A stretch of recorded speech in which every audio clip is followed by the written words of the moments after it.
We must get away from, forever, the boom and bust cycles that have caused so much grief in this country in the past. Accordingly, I am allocating $335 million to improve the take-home pay of low and middle income earners by reducing each of the lower 3 USC rates by 0.5%. I am increasing excise duty on a pack of 20 cigarettes by 50 cents. You'll be pleased to hear that this is the only tax increase in today's budget.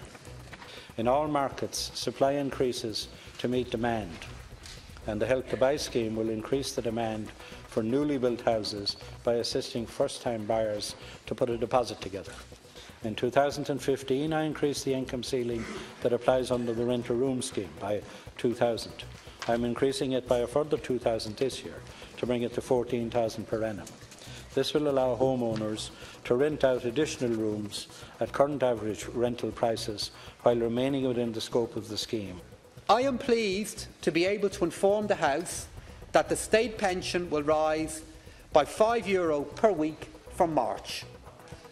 All weekly social welfare payments, including the carers allowance, disability allowance, job seekers benefit and allowance, will rise by €5 per week in line with the increase in the state pension.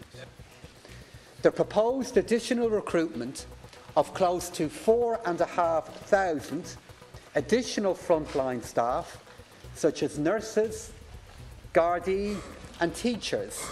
I want to inform the House that I intend to introduce a tax on sugar-sweetened drinks. I believe it would be prudent to align the Irish sugar-sweetened drinks tax with the UK's tax proposal.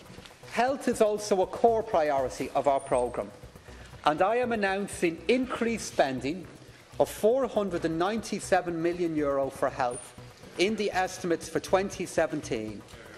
This will bring total spending for this department to €14.6 billion. I want now to state, lest there is any doubt, that Ireland's 12.5% corporation tax rate will not be changed, and nobody in Europe or anywhere else is asking for it to be changed.